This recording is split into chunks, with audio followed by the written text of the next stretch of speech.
Hey everyone, and welcome to this explainer. Today I'm putting on my professional sell-side equity analyst hat because we are going to break down one of the most fascinating valuation puzzles sitting on the market right now.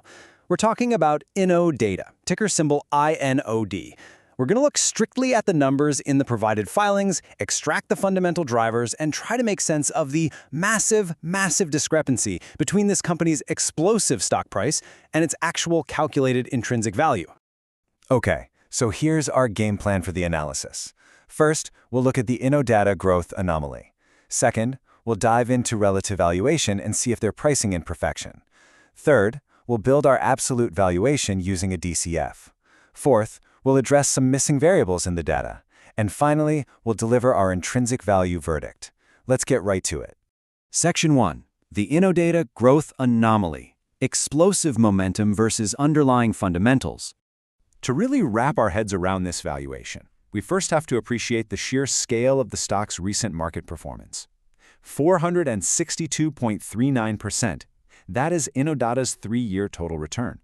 I mean, when you see a number like that pop up on your screen, it instantly demands your attention. The market has been just aggressively accumulating this stock. And as an analyst, my immediate question is, what kind of fundamental financial engine is required to justify a stock nearly quintupling in price over just 36 months? Well, let's see how this builds over different timeframes. The trailing 12-month return is a very solid 20.77%, but the long-term wealth creation here is just staggering. Over 5 years, we're looking at a 614% return. And over 10 years, almost 2,000%. This stock has consistently generated absolutely explosive long-term returns for its shareholders. And honestly, the underlying metrics brilliantly illustrate exactly why the market is paying up. These are pristine financial drivers. We're talking about a 3-year revenue compound annual growth rate of over 47%, which is incredible on its own. But then, look at the free cash flow. It's growing at over 87% annually over that exact same period. Add in a 0 debt-to-equity ratio and a massive 62.48% return on invested capital, and you essentially have the textbook definition of a high-growth compounder. Moving on to Section 2, relative valuation. Are they pricing in perfection? You know, high quality rarely comes cheap, so we really need to see exactly how much of a premium the market is currently demanding. What's super interesting here is the contrast in the data. We're comparing Innodata's current valuation metrics to its own 3-year averages.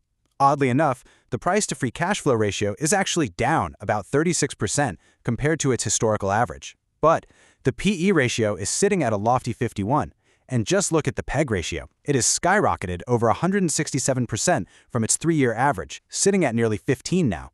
EV to EBITDA is also up over 61%. Right now, this stock is clearly priced for absolute perfection. Now, as part of any rigorous analysis, transparency is absolutely crucial. You might be wondering why we didn't compare Innodata to other tech or data firms. Well, it's because the provided source filings just do not list comparable companies. So we had to make the explicit external assumption to analyze them strictly against their own historical valuation averages. We have to work exactly with the data we have in front of us. Let's jump to Section 3, absolute valuation, calculating the true intrinsic fair value using a DCF. So let's step away from those relative market multiples and move directly to an absolute valuation using a discounted cash flow model. And guys, this is where the most fascinating tension in this whole explainer lies. We've got a massive, undeniable discrepancy. The current market price of Innodata is trading at $46.51. But based strictly on the absolute valuation metrics provided in the source data, the DCF fair value price comes out to only $28.48. So how exactly did we arrive at that $28.48 figure? Well, here's the theoretical step-by-step logic required to build out that absolute valuation. First, we derive unlevered free cash flows straight from the filings. Next, we estimate our required discount rate, our weighted average cost of capital. Then we build an explicit forecast period alongside a terminal value. And finally, we discount all those future cash flows back to present value.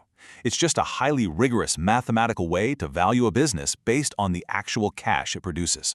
And here are the specific inputs we pulled from our source data to drive those cash flows. Trailing 12-month free cash flow is a very healthy $35.6 million, which offers a 2.35% yield.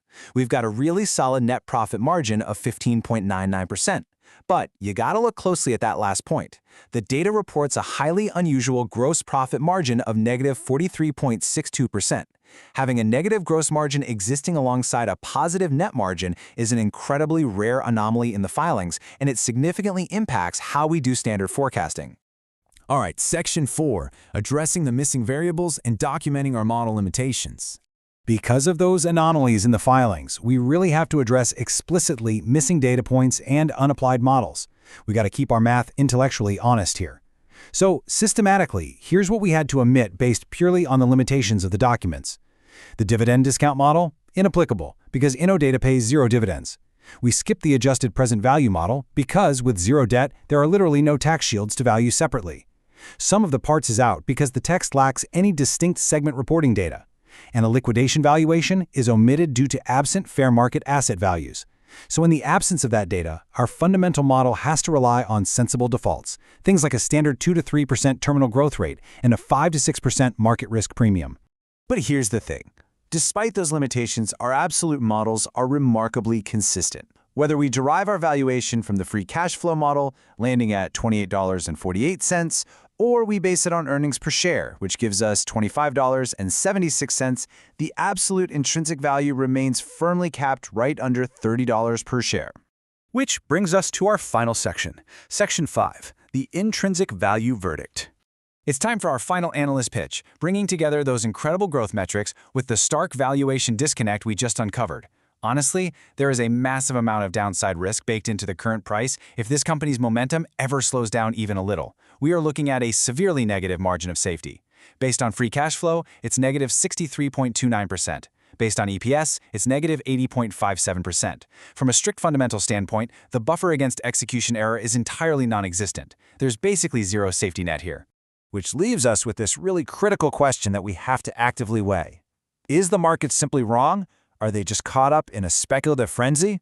Or is the historical discounted cash flow model simply way too conservative for a zero-debt company compounding revenue at 47% and free cash flow at 87% a year? Well, here is our absolute bottom-line verdict based strictly on the provided documents. At a current market price of $46.51 against an implied intrinsic value of $28.48, the market is undoubtedly paying a massive premium for future growth execution. So our conclusion as analysts? The stock is fundamentally overvalued based strictly on current cash flows and standard discount rates. I want to leave you with this definition as a powerful reminder, especially for momentum investors out there. A margin of safety is an investment principle stating you should only buy when the price is significantly below intrinsic value. It protects you against errors in calculation or sudden market downturns. Now, Innodata is clearly a magnificent growth story with incredible capital returns. But right now, it lacks this crucial safety net. Buying without a margin of safety is speculation, not valuation. Just something provocative to chew on the next time you're looking at a skyrocketing stock. Thanks so much for joining me for this explainer, and keep learning.